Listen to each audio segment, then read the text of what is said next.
여러분에게 교회는 무엇입니까? 내 안에 있는 믿음은 또한 무엇입니까?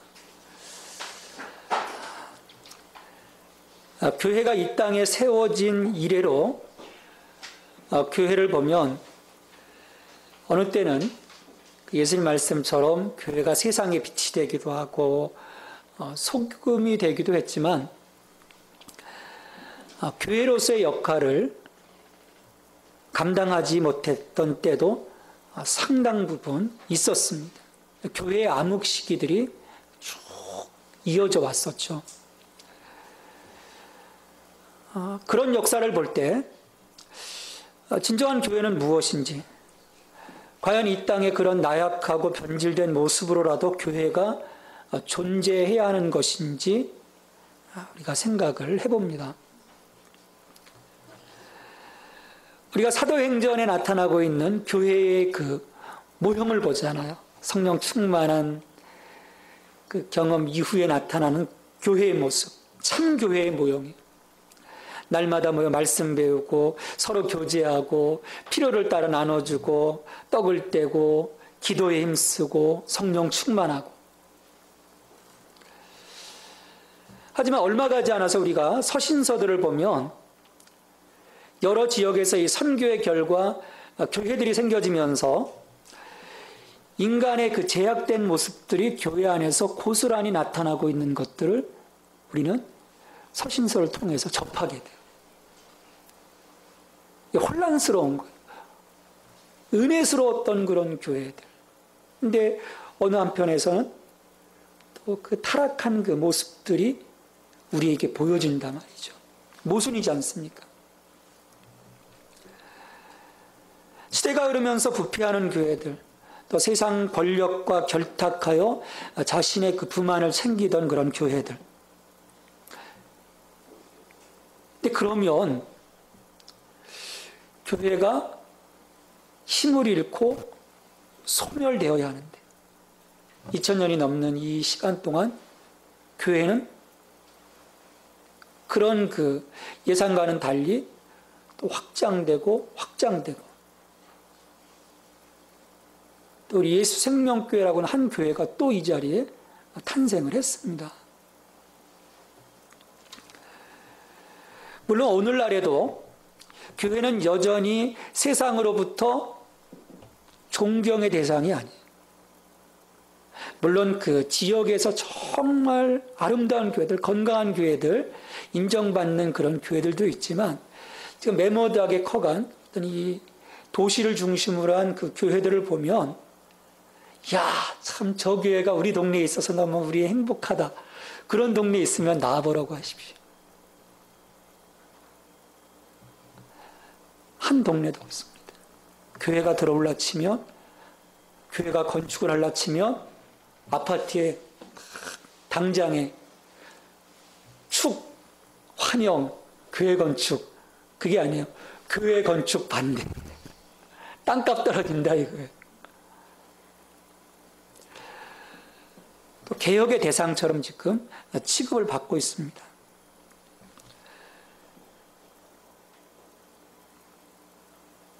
근데 왜 교회는 그런 그 부정적인 요소가 더 많아 보이는 것처럼 보임에도 불구하고 여전히 이 땅 가운데, 이 세계 가운데 그 불길이 꺼지지 않고 이어져 가고 있는 거예요.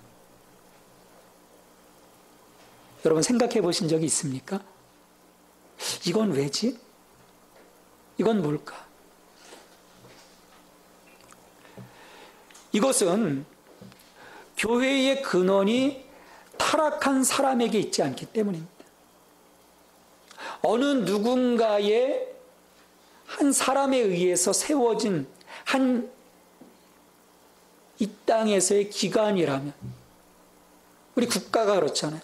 끊임없이 또 망하고 또 새로운 나라가 이어지고 역사가 그렇게 이어져 왔습니다. 근데 교회는 그렇지 않아요. 근본이 어디인지 어디로부터 나왔는지 우리에게 매우 중요합니다. 왜냐하면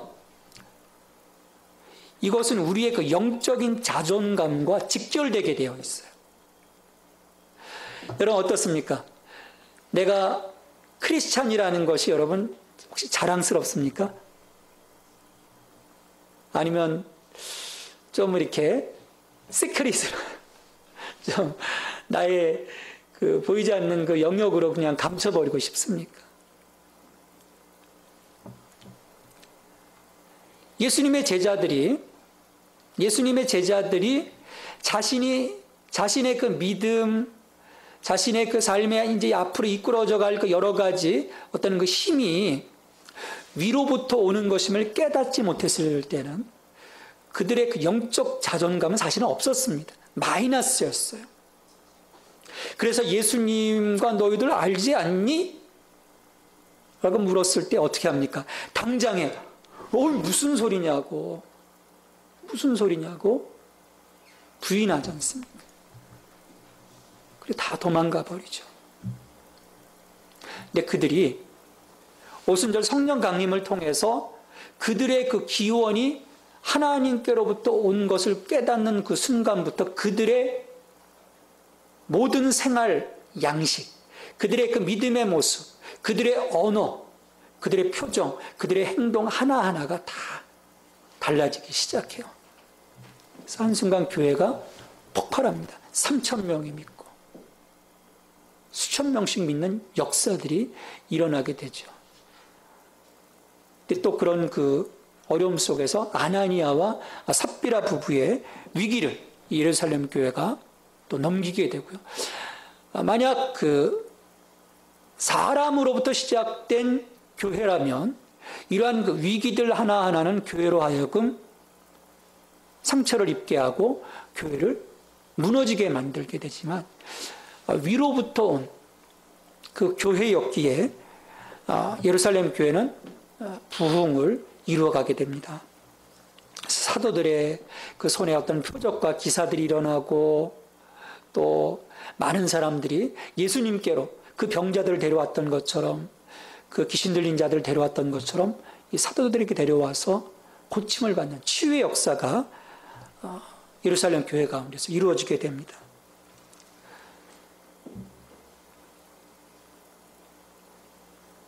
그러니까 이들이 그 근원을 깨닫는 순간 이제 세상의 지금까지의 방식과는 다른 삶으로 살아가기 시작하는 거예요. 그게 바로 이 땅의 방식이 아닌 하늘의 방식입니다.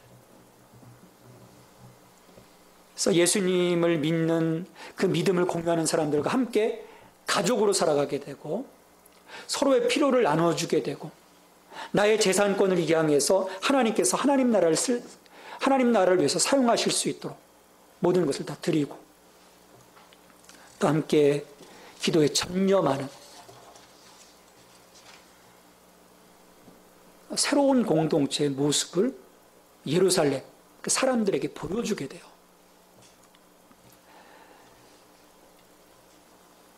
자, 그런데 세상은 그러한 그 세상의 흐름과는 다른 방향으로 가는 그런 그 운동들을 못마땅해야 합니다.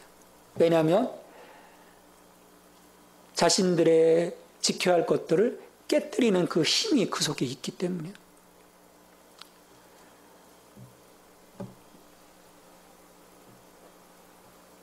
그로 인해서 이 예루살렘의 그 종교 지도자들, 예루살렘의 종교 지도자들은 예수님께 그러했듯이 이 제자들을 억압하지 않습니까? 그래서 예수의 이름을 더 이상 백성들에게 말하지 못하도록 금지하게 됩니다.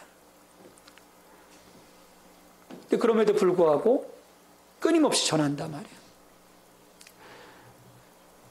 오늘 그 5장 아나니아 삽비라 사건 이후에 17절, 5장 17절 이후에 보면 그런 과정 속에서 사도들이 억압을 받는, 능욕을 받는 일이 벌어지게 돼요. 그러니까 마음의 시기가 가득해서 사도들을 잡아다가 옥에 가둡니다. 지금 새로운 그 힘의 충만함을 가지고 앞으로 나아가고 있는 이 사도들, 그들을 어떻게든 이 예루살렘의 종교 지도자들은 가로막아야 했던 거예요. 왜냐하면 모든 것이 다 끝났다고 생각했는데, 예수를 십자가에 못 박음으로써 모든 것이 다 끝났다고 생각했는데 다시금 이 힘이 예루살렘을 몰아치고 있는 거예요. 그전과는 다른 방향으로, 다른 힘으로 몰아치고 있는 거예요. 그때는 예수님 한 분이었지만 지금은 사도들과 더불어서 수천 명의 사람들이 움직이고 있는 거예요. 경악할 수밖에 없는 거죠. 긴장할 수밖에 없고. 하지만 사도들은 생명의 말씀을 사람들이 물리적으로 막아도 아랑곳하지 않고 가르쳤고, 유대의 종교 지도자들은 여기에 대해서 끊임없이 막아서게 됩니다. 오늘도 우리 그 교회를 보면 세상은 교회가 부흥하는 것을 기뻐하지 않습니다. 교회가 믿음 안에서 강력해지는 것을 좋아하지 않습니다. 왜냐하면 세상의 권세 잡은 자들은 악의 영향 아래에 있기 때문입니다. 그래서 끊임없이 요즘도 교묘하게 보면 그런 그 법들이 제정이 되잖아요. 교회들을 억압하는, 신앙생활을 억압하는, 어떤 복음을 증거하는 데 있어서, 참 진리를 증거하는 데 있어서 많은 것들을 억압하는 것들이 주변에서 옥죄어져 오고 있어요. 하지만 세상의 힘은 이 교회에 뻗어나가는 힘을 결코 막을 수가 없습니다. 왜냐하면 주님이 우리에게 주신 이 생명, 그러니까 초대교회 교인들이 경험한 이 생명, 그전까지는 알지 못했지만 성령 충만함으로 깨닫게 된 그 생명, 그 생명은 초대교회 교인들로 하여금 새로운 삶을 살도록 하는 것뿐만 아니라 그들의 입술을 통해서 말하도록, 또 사람들에게 보여지도록 주어진 생명이기 때문에 사는 것만은 쉽습니다. 내가 거대한 영향을 받고 내 삶의 스타일을 바꾸고 내가 그냥 내 삶의 영역에서 살면은 아무런 문제가 없어요. 나 혼자만 사니까. 근데 나의 새로운 이 삶의 스타일을 가지고 나가서 누군가를 붙잡고 너도 이렇게 살아야 돼, 이렇게 살아야 네가 살 수 있어 라고 했을 때 그 사람들의 반응은요, 쉽지가 않습니다. 왜? 자신들이 지금 평안하게 살아가고 있는데 지금 파장을 일으키고 있거든요. 피곤한 일이거든요. 누군가가 가지고 야, 내가 이렇게 보니까 이거 너무 좋아, 너 이렇게 살아야 돼 막 흔들면 좋아할 사람 누가 있겠습니까? 아, 그렇구나. 그럴 사람들이 많지가 않습니다. 세상을 변화시키고자 하는 새로운 힘을 결코 반가워하지 않습니다. 그로 인해서 자기들의 그 영역이 침범받는다고 생각하기 때문이죠. 근데 하나님은 이 생명을 너희들이 살 뿐만 아니라 전하도록 하라는 것입니다. 근데 지금 사도들이 옥에 갇혀 있잖아요. 하나님은 또 신비한 힘으로 천사들을 보내서 그 옥문을 열고 끌어내서 하나님의 말씀을 사도들에게 전합니다. 가서 성전에 서서 이 생명의 말씀을 다 백성에게 말하라.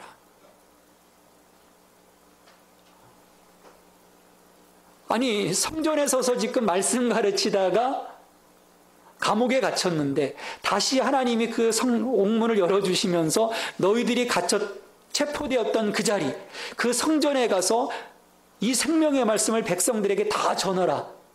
하나님 너무하신 분이세요. 도망가라 말씀하시는 게 아니라 또 가서 전하라는 거예요. 사도들은 하나님의 명령을 받자 다시금 성전에 들어가서 생명이신 예수 그리스도를 백성들에게 가르치기 시작합니다. 다시 잡히면 감옥에 들어오겠다는. 사도들은 지금까지와는 다른 힘의 원천을 그들이 발견했기 때문이에요.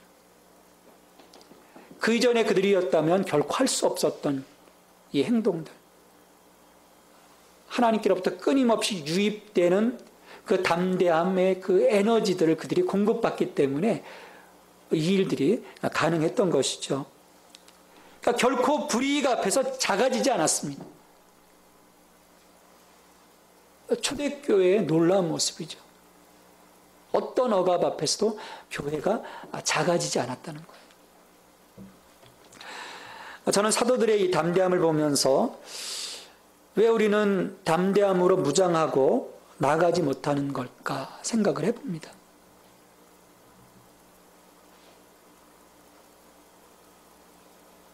왜 내게는 이런 담대함이 없을 걸까? 혹시나 우리는 어떤 그 사회적인 불이익을 당하지 않을까 하는 그 마음에서 직장에서 모임에서 소극적인 신앙생활을 하곤 합니다.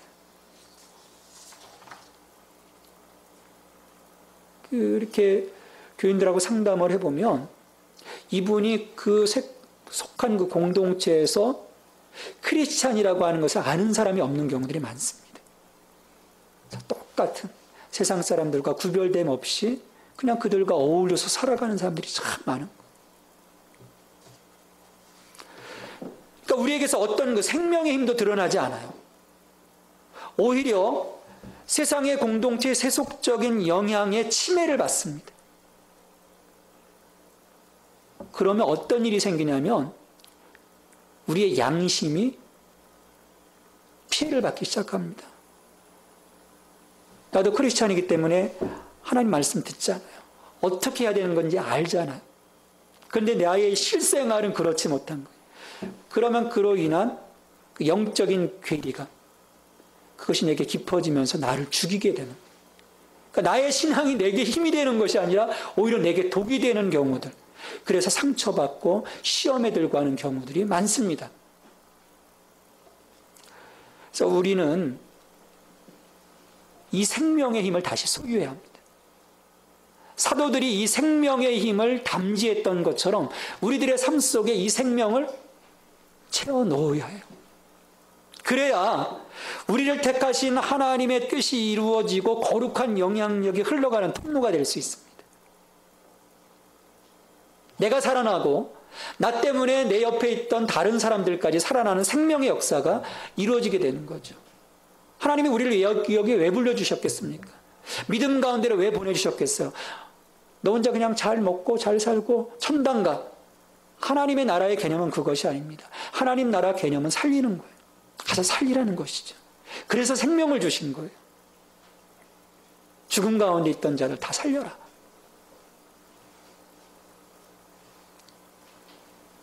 병들어 있는 자들 보면 삶이 힘들지 않습니까? 그러나 그 병이 치유되어지고 몸이 건강해지면 어떻게 됩니까? 삶이 유쾌해지거든요. 이 땅에 삶의 빛이 비춰지기 시작하는 거예요. 자는 것 같지만 좀비 같은 많은 사람들이 새로운 생명들이 이어짐으로 이 땅은 달라지게 되는 것이죠. 사도들이 이처럼 거침없이 하나님의 말씀을 전하고 있을 때 대제사장과 그 추종 세력들은 사도들이 여전히 감옥에 있는 줄 알고 부하들로 하여금 감옥에서 사도들을 데려오라고 합니다. 근데 가서 보니까 옥문을 열고 보니까 사도들이 한 사람도 없는 난리가 났죠. 이게 어떻게 된 일인가?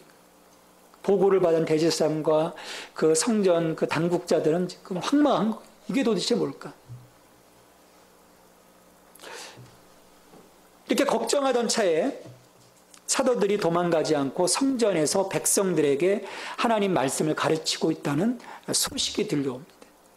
즉시 다시 사람들을 보내서 사도들을 데려오게 되죠. 그리고 대제사장이 신문을 합니다. 너희는 여러 차례 경고했음에도 불구하고 계속해서 이 이름으로 사람을 가르치지 말라고 했건만 너희 가르침을 예루살렘에 가득하게 하는구나. 저는요, 이 말씀 딱 읽는 순간에 박수를 쳤어요.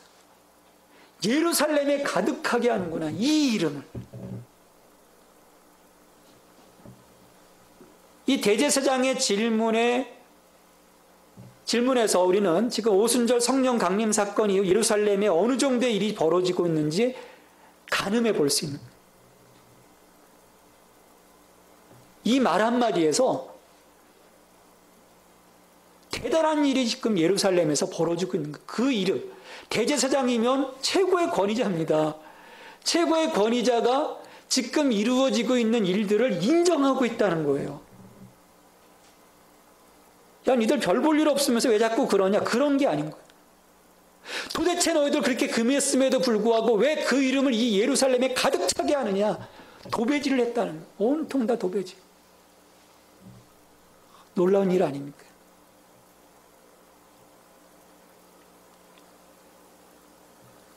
얼마 전까지만 해도 상상해 볼 수 없는, 숨어 있었는데, 말할 수 없었는데, 그 이름을 전할 수 없었는데, 도배질을 해놓은 거예요. 도배질.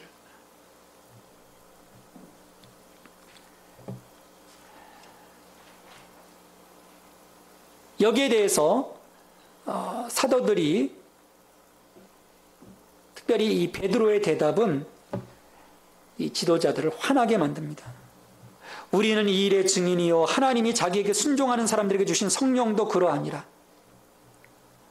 그러니까 베드로는 우리 4장 19절에서 몇 주 전에 함께 말씀을 나누었는데, 자신들은 하나님께 복종할 것인가 아니면 당국에 복종할 것인가 하는 도전에 직면해 있을 때 우리는 사람에게 복종하지 않는다.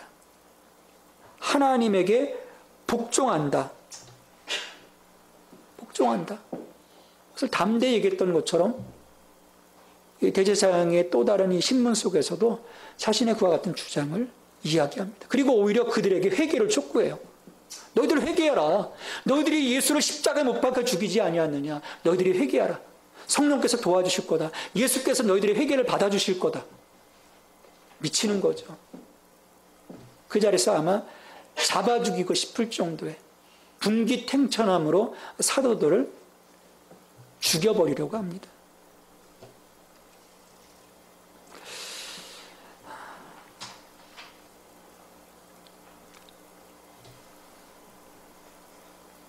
오늘도 우리는 그런 그 질문을 받게 되죠. 이 사도들을 통해서 우리 예수님께서 주셨던 그런 질문들을 우리가 생각해 봐야 합니다. 믿음 안에 있는 사람, 우리 다 믿음 안에 있잖아요. 믿음 안에 있는 사람은 복음을 거스르는 인간의 지시를 따름으로써 그분에 대한 충성을 타협할 것인가? 아니면 시민의 불복종에 따른 여러 가지 위험을 무릅쓰고도 내가 그분께 충성할 것인가? 물론 지금 그런 선택해야 되는 억압적인 상황은 아니지만 사실 우리의 삶을 살아가면서 미묘한 상황들이 굉장히 많습니다. 거기서 내가 무엇을 택할 것인가? 사람을 볼 것인가? 아니면 하나님을 볼 것인가? 너무 중요하죠. 거기에 따라 우리의 삶의 스타일이 달라집니다. 삶의 열매가 달라지게 되죠. 또 믿음 안에 있지 않은 사람은 예수가 하나님께서 온 사람인가 아니면 정신 나간 광신자였는가라는 질문에 답해야 합니다. 들어야 돼요. 사실 세상 사람들은 비진실과 그리고 얼토당토하는 것들로 세상에 가득 차 있습니다. 사람들과 얘기하다 보면 소위 개똥철학으로 가득 찬 사람들이 많아요. 제대로 그 말씀에 대해서, 그 진리에 대해서 생각하려고 하지 않습니다. 요즘 교회 안에서요, 우리 그 예장 통합 측 안에서도 WCC에 대한 문제들이 막 대두가 됐어요. 막 용공이다, 막 약간 이단과 결탁되어 있다. 그런데 그거 나오는 것 하나하나 보면 수많은 오해들, 잘못된 정보들로 가득 찬 사람들이 그런 얘기를 해요. 그건 뭐냐면 사람들은 진리에 솔깃하기보다는 비진리에 솔깃합니다. 선한 일에 솔깃하기보다는 악한 일에 솔깃해요. 즐거운 일에 솔깃하기보다는 음란한 일에 솔깃합니다. 이게 사람의 속성이에요. 우리가 그래서 들어야 합니다. 믿음은 들음에서 난다고 했죠. 들어야 합니다. 끊임없이. 그래서 우리가 이 생명을 나가서 말해야 되는 거예요. 저들이 듣든지 아니 듣든 간에 정확하게 내가 인지하고 있는 예수를 전해 주어야 돼요. 그래야 저들이 선택할 거 아니에요. 예수가 정말 하나님께로부터 온 자인가? 아니면 2000년 그냥 한때 광풍을 일으켰던 광신자였는가? 판단할 수가 있는 거죠. 베드로는 재판정 앞에서 분명하게 예수 그리스도를 증거합니다. 그리고 그들로 하여금 회개하도록 하죠. 나 다시금 그와 같은 그 베드로의 대답은 이 대제사장과 종교 당국자들을 화나게 합니다. 여러분 왜 그렇습니까? 이게 우리 인간의 악한 모습이에요. 자신의 죄가 드러나면 그것을 인정하고 용서를 빌면 되는데 오히려 자신의 허물을 들춰낸 사람을 미워하고 결국 해까지 끼치는 경우들이 많습니다.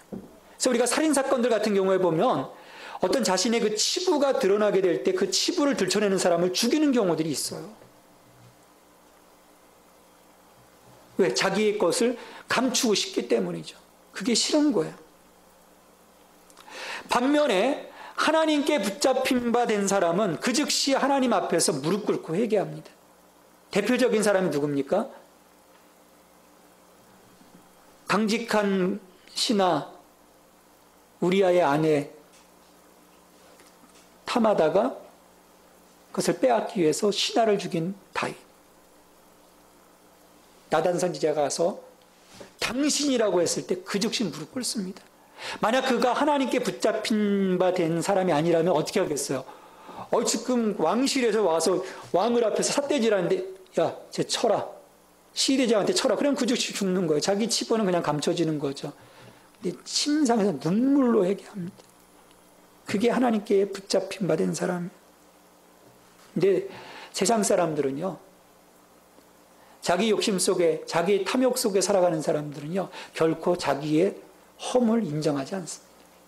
오히려 상대방을 해하려고 하죠.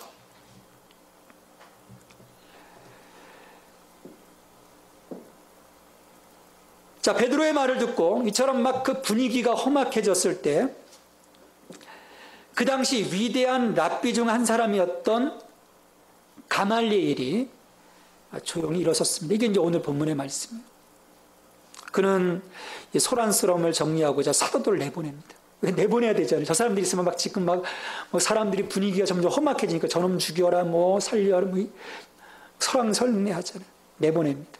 내보내고 사내들인 공의의 이 재판정에 있는 대제사장과 그 사두개인들 여러 사람들에게 말을 합니다. 이스라엘 사람들아, 너희가 이 사람들에 대하여 어떻게 하려는지 조심하라. 어떻게 하려는지 조심하라. 무엇을 조심하라고 하는 걸까요?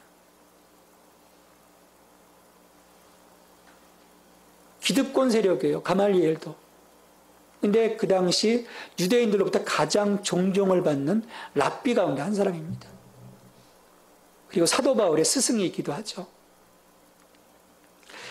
이 일이 어디서 왔느냐 분명히 확인할 수 있어야지. 그렇지 않고 감정적으로 대하다 보면 하나님을 대적하는 일이 될 것이다. 우리가 하나님을 위한다고 하지만 잘못돼서 하나님을 대적한다면 이건 우린 큰 죄악이다. 그것을 조심하라는. 가말리엘은 그 당시 일어났던 여러 가지 다른 종교적인 운동, 반란, 폭동들을 지적하면서 그것들은 하나같이 앞장섰던 이가 죽임을 당하자 따르던 추종자들이 자연스럽게 흩어지고 소멸되었다고 이야기를 합니다. 왜? 사람으로부터 났기 때문이에요. 사람으로부터 났기 때문입니다. 가말리엘은요, 중재안을 내놓습니다. 이 사람들을 상관하지 말고 버려두라. 더 이상 억압하지 말라는 거예요. 탄압하지 말라는 것이죠. 이 사상과 이 소행이 사람으로부터 났으면 무너질 것이요. 만일 하나님께로부터 났으면 너희가 그들을 무너뜨릴 수 없겠고 도리어 하나님을 대적하는 자가 될까 하노라. 가말리엘도 어차피 이 나사렛 예수의 운동이 인간에게서 유래한 운동이라면 금방 소멸될 것으로 믿었던 거예요. 그냥 두라는 거예요. 하나님이 행하신다.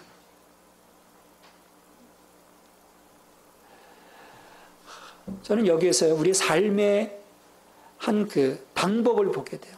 우리는 판단하고 정죄하고 그럴 때가 더 많습니다. 누군가 나와 다른 모습들을 가지고 막 해갈 때 막 정죄. 야, 그건 하나님 뜻 아니야. 가장 무서운 거죠. 우리는 가만히 지켜보고 기도하는 거예요. 저 일이 하나님께로부터 시작되었다면 거기에 열매가 나타납니다. 생명이 나타납니다. 하지만 사람의 뜻이라면 그것은 자연스럽게 소멸되게 돼 있죠. 하나님은 우리를 오늘 검사로 이 자리에 세우지 않으셨어요. 제사장, 살리는 자로 세워주셨습니다. 참 가말리엘의 이 모습이 너무나도 멋진 모습이죠. 너희들 가만두어라. 하나님이 행하신다. 결국 그 중재안이 채택되어서 사도들은 책찍질당하고 예수 이름을 증거하지 못하도록 하여 풀어주게 됩니다. 하나님은 이처럼 예측할 수 없는 일들을 통해서 지금까지 교회를 지켜주셨어요. 단단하게 갇힌 감옥으로부터 구해주셨고 사람들의 편견과 오해 그리고 공격으로부터 지켜주셨습니다. 또 뜻밖의 사람들을 통해서도 하나님은 교회가 존재할 권리와 예수님에 대해 가르치고 설교할 권리를 변호해 주기도 하셨어요. 여러분 왜 그렇습니까? 바로 교회가 하나님께로부터 나온 공동체이기 때문입니다. 그래서 하나님이 책임져 주시는 거예요. 요한일서 5장 4절에서 하나님은 사도 요한을 통해서 분명하게 선포하셨습니다. 무릇 하나님께로부터 난 자마다 세상을 이기느니라. 하나님께로부터 난 자가 누굽니까? 예수님을 그리스도로 믿는 자. 요한일서 5장 1절 말씀에 보면 예수께서 그리스도이심을 믿는 자가 하나님께로부터 난 자라고 얘기를 합니다.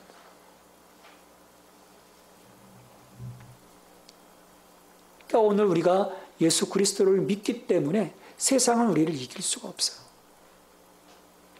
어떤 방법으로도 어떤 수단을 간과하더라도 교회를 세상이 이길 수 없습니다. 무너뜨릴 수가 없어요. 설령 교회가 부족한 모습을 갖고 있어도 마찬가지입니다. 정말 볼품없어도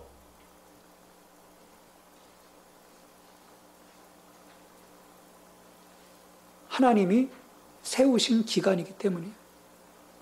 보여지는 사람이 주인이 아니라 하나님이 주인이시기 때문입니다. 그래서 우리가요, 교회를 새로운 눈으로 바라봐야 돼요.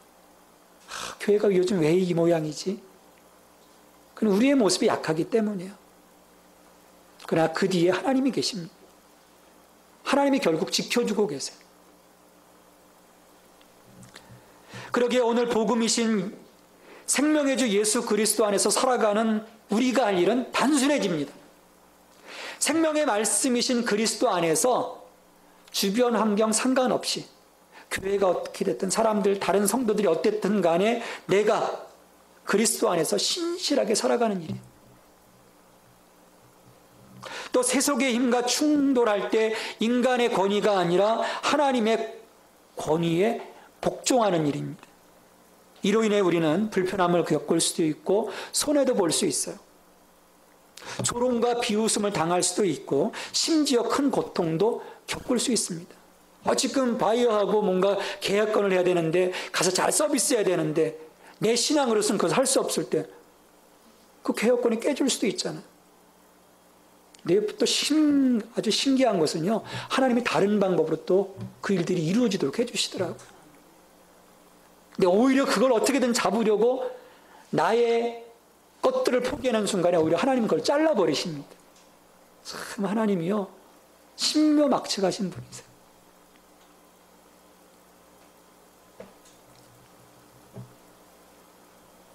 우리가 어느 쪽이든 우리는 그냥 그 길을 즐겁게 가면 돼요. 감사함으로 가면 됩니다. 내 신앙 때문에 내가 오해를 받을 수도 있고 조금 손해를 볼 수도 있고 좀 힘들 수도 있고 불편할 수도 있고 그럼에도 불구하고 우리가 그 길을 즐겁게 가면 되는 것이죠. 41절에서 하나님은 누가를 통해 사도들의 상황을 우리에게 말씀하십니다. 사도들은 그 이름을 위하여 능욕받는 일에 합당한 자로 여기심을 기뻐하면서 공의 앞을 떠나니라. 여러분 지금 예수의 이름을 위해서 능욕받고 있습니까? 그거 없잖아요. 근데도 왜 이렇게 예수 믿는 일이 힘든지, 왜 어려운지. 그들은 기뻐하면서 예수님 이름 때문에, 만일 하나님께로부터 났으면 너희가 그들을 무너뜨릴 수 없겠고라는 가말리엘의 말처럼 교회는 하나님께로부터 났기에 저들이 작은 해코지는 할 수 있어도 교회를 무너뜨릴 수는 없었던 거예요. 그냥 채찍질하고 그냥 내보낼 뿐이었어요. 누가는 하나님이 보증해 주신 사도들의 승리를 오늘 마지막 말씀에서 선언을 합니다. 그들이 날마다 성전에 있든지 집에 있든지 예수는 그리스도라고 가르치기와 전도하기를 그치지 아니하니라. 아니 지금 나갈 때 채찍질하면서 너희들 더 이상 예수의 이름을 증거하지 마라 다짐을 했어요. 근데 나와서 이들은 능욕받는 것을 기뻐하면서 오히려 42절에 다시금 성전에 있든지 집에 있든지 예수는 그리스도라고 가르치기와 전도하기를 그치지 아니하였다. 그러니까 사내들인 재판 사건 이후로 더욱더 담대하게 이들이 예수를 증거했던 것을 볼 수 있습니다.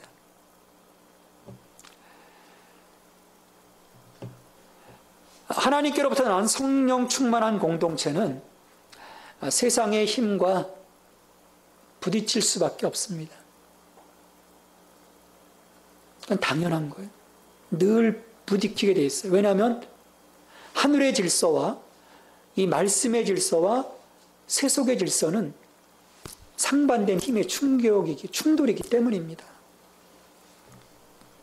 왜냐하면 우리 성령 충만한 그리스도인들이 십자가를 지고 나아가 이 십자가의 복음을 전할 때마다 저들의 영역이 조금씩 허물어지기 때문에 하나님의 나라가 확장되는 것이죠.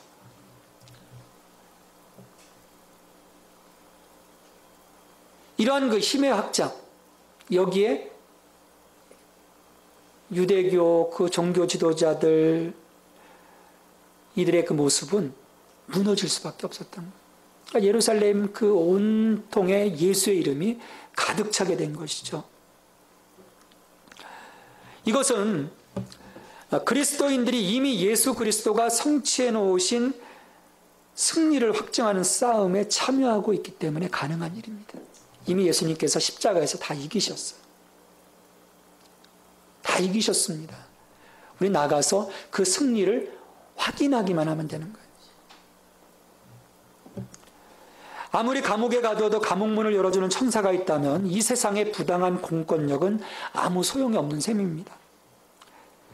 세상 끝날까지 너희와 함께 하시겠다고 하시는 주님의 약속을 붙잡고 우리는 이 생명이신 예수 그리스도의 이름을 이 땅에 가득 채울 수 있도록 오늘도 내 삶의 자리로 나아가 생명이신 예수 그리스도를 증거할 수 있어야 합니다. 그러면 그 이름의 능력이 사람들의 이 굳은 마음을 부드러운 마음으로 바꿔주실 거예요. 그리고 그 마음 속에 생명을 심어주실 것입니다. 우리는 바로 이 생명을 증거하는 증인들입니다. 하나님은 오늘 우리들의 삶의 자리로 파송하시면서 말씀하십니다. 이 생명의 말씀을 다 백성에게 말하라. 이 생명의 말씀을 다 백성에게 말하라. 하나님, 사도들이 그 어떤 억압과 위협 앞에서도 심지어 예수의 이름 때문에 능욕을 당해도 하나님께서 명하신 증인의 발걸음을 멈추지 않았습니다. 부활의 능력 안에서 살아가는 성도의 새로운 삶을 살아감으로써 세상의 상식을 깨뜨렸던 생활을 통해 그리스도인들의 구별됨을 보여주는 데 그치지 않고 사도들은 입을 열어 그와 같은 삶을 살도록 하는 복음을 증거하는 일에 최선을 다했습니다. 하나님, 저희들에게도 삶과 믿음이 어긋나지 않게 하시고 그것을 가능하게 하시는 예수 그리스도의 이름을 이 땅에 가득하게 채우기 위해 세상으로 나아가는 증리되게 도와주시옵소서. 세상에서 예수의 이름을 외치게 하여 주옵소서. 우리 때문에 수많은 생명들이 다시금 살아날 수 있도록 주님 저희들을 사용하여 주시옵소서. 예수님의 이름으로 기도하옵나이다. 아멘.